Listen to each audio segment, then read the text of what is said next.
Hello everyone and welcome back to another Quiz video. So today we're going to take a look at the new Pirate Rumble Sugo-Fest very quickly. I don't want to waste your time with like a long 10-minute video.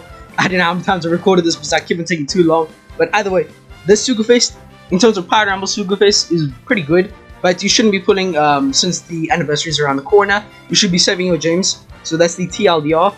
And Apoo is bad in normal content. He's good in Pirate Rumble.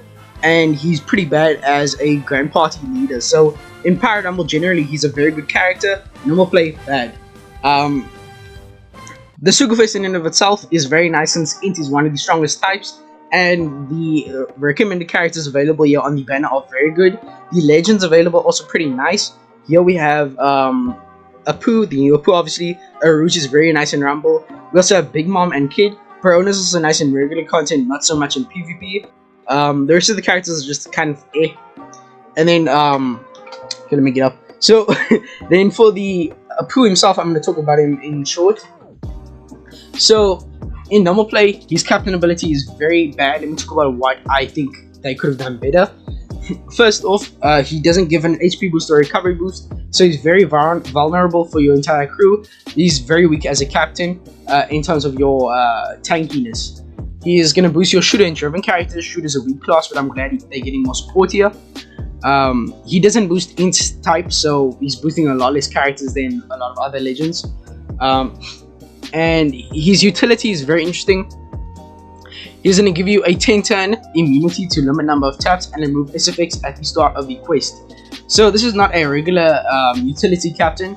He's going to actually give you an icon buff, which is an immunity to those debuffs. So if your enemy does remove your beneficial effects and then inflicts you with those debuffs, you'll still get hit with it. So very interesting. I don't know why they didn't just make it a regular utility. And honestly, those two debuffs are very counterable. Like, you can get around and remove SFX with a support or a crewmate ability, and the number of taps is nothing too crazy. Usually, like, you can just build your team around it. But it's nice to have that utility just there.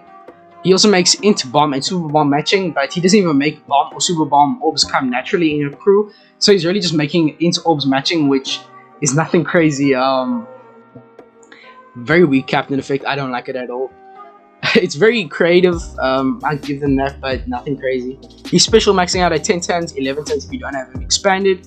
He's gonna make perfect ECT for 5 turns, just around a ship.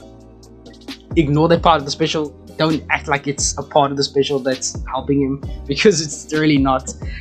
He's going to change top and bottom row orbs to super bomb, which if you remember, he counts as matching. Wise, two things here for his orb manipulation. It's very weak. It doesn't go through block. And also, why doesn't he change middle row slots into super bomb? I mean, I guess if you're running a super tandem team, then you don't want him to change those middle row orbs, so that you can actually have tandem orbs to activate the super tandem. But this character isn't even centered around super tandem, so why? Just give a full board of matching orbs through block and I'll be happy. He then locks those orbs for a 10. Very positive about that. I like that. And then he's going to give you a very strong chain boost over 3 stages. So I like that. And he also has the best chain boost in the game. So that's one positive about this character special, is that he has a very strong chain boost. And he also has he also locked orb, which is nice. Very weak orb manipulation. No utility in his special, and honestly, a chain boost is one of the weaker damage boosting effects in the game. So nothing crazy with his special once again. So he's gonna get up to a +2 chain boost, which is, I think, is the best in the game. Very good. I think Nami's might be a bit better. The Super Tandem Nami, but I'm not too sure. And then for his support effect attached to those units there, he's gonna remove SFX as well as chain coefficient reduction by 3 turns when you're inflicted with it. 2 debuffs that you can easily get around: chain coefficient reduction, just bring a chain locker. Remove SFX, once again, just run a crewmate that has a ability to get around it. Nothing crazy for his support ability either. His crewmate abilities are pretty nice, making bomb and super bomb matching as well as remove SFX. And that's about it for him in normal play. There's not really any positives. Yeah, he's not that great in normal play, but in Rumble, he's a SPT style character.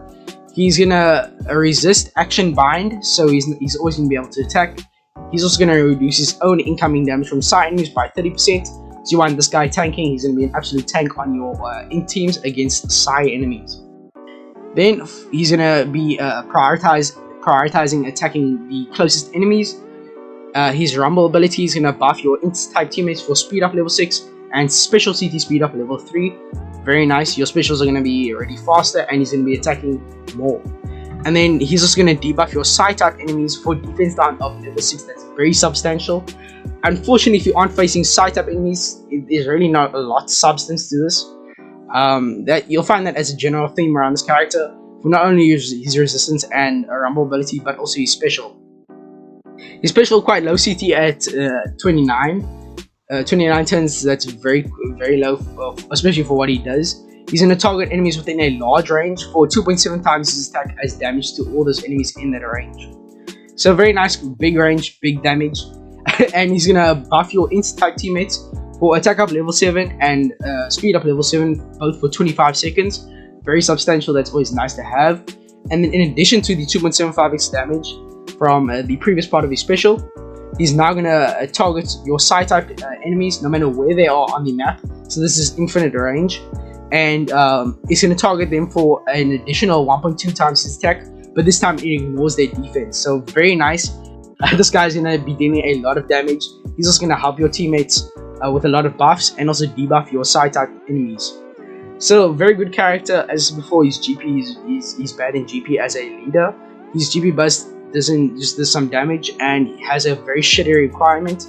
His leader skills, whatever, you shouldn't be running him as a leader since his GP burst is terrible. So you can see as a general theme for Apoo in Rumble, you want to be running him against a side team with your int characters. That way you'll be seeing his full potential. But besides that, he's still usable. He has a lot else to him, just besides the side central parts of his special and abilities. But yeah, he's definitely going to be better against Psy-type enemies. But that's going to be it for the video. I hope you guys enjoyed. Yeah, I think you should pull if you are lacking a lot of Insta-type characters in Rumble. And also if you have a lot of gems. But I generally think as a general consensus, you should be saving for the anniversary. Also, last thing to mention is the Super Sugo-Fest is here. Be my henchman. So on the 1st of April, only this day, 24 hours, you can do this free multi and you'll get 11 Usopp characters. One of them is going to be guaranteed to be a legend on the last poster. So if you're lacking in the Usopp department, then this is going to be very nice for you. But if you with all that being said, I hope you guys enjoyed and I'll see you guys in the next one. Bye.